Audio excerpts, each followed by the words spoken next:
Hey everyone, welcome to the SoCal Architect Podcast. I'm McLane. And I'm Austin. And together we're looking at architecture from the edge. Really? Architecture is a tribute to the artistic and engineering talents of people throughout the history of the world.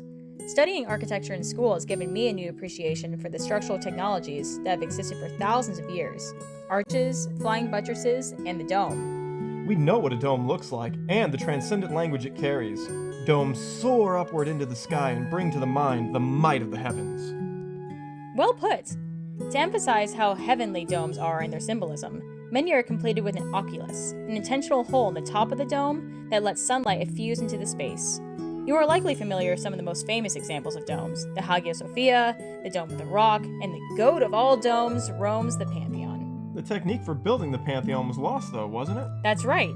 When the Florentines were building the Santa Maria del Fiore, they wanted their Duomo to be completed with a dome. But they couldn't just have any old dome. It could absolutely not be supported by flying buttresses.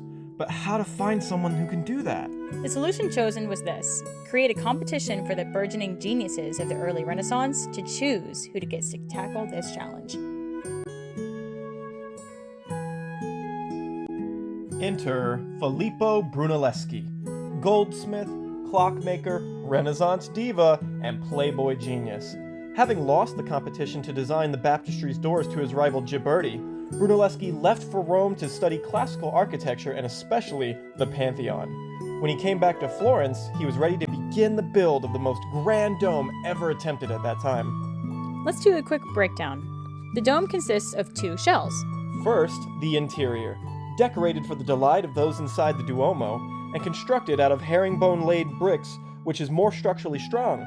The exterior, which provides the structural support and shields the interior from inclement weather, is covered in terracotta tiles, divided into 8 sections by ribs made of white marble.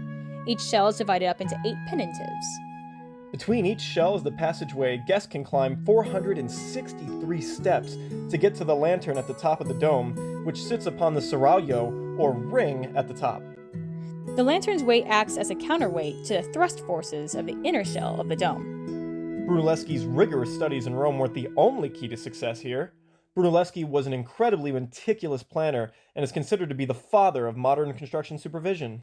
He had machines constructed like hoists for the purpose of lifting heavy materials into the right place without needing a central scaffolding system. Hey, McLane, how did he manage to build up the dome so perfectly symmetrical? I'm glad you asked. We don't know. Multiple theories exist, but we aren't sure how he did it to this day.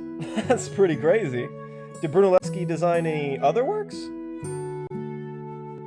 Brunelleschi's dome may be his most famous work, but it certainly isn't his only masterpiece. A more subdued one is the Pazzi Chapel. The Pazzi Chapel is built for 2 reasons: as a chapter house for monks, and also as a family chapel for the Pazzi family. The Pazzi family? Like the rivals to the Medici Pazzi family? The very same, yes.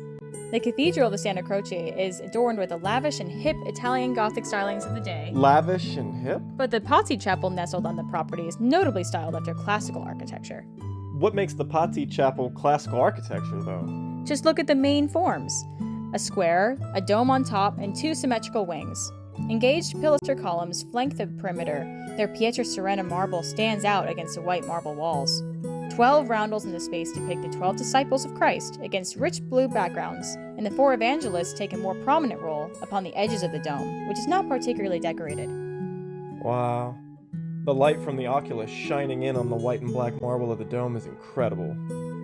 Right? This lack of decoration, this simplicity, creates a more intimate space, a place to engage with one's individual relationship with God, sweeping away the frills and intimidating levels of iconography in other churches at the time.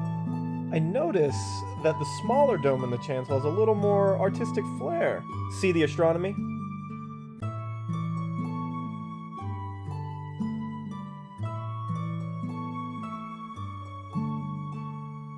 You're right, McLane. That was another great example. What did he do after this? He died. What? Aww. Yeah, Brunelleschi passed away before the Pazzi Chapel was even completed. Aw, dude, no! But despite no formal training in architecture, his works have few equals. The people in Florence have such reverence for old Bruno that there's a statue of him, looking up with pride at his magnum opus, the Duomo, which continues to impress and fill guests with wonder hundreds of years later. So he had a great legacy in the end. I can't wait to visit the Duomo with you. Oh. And that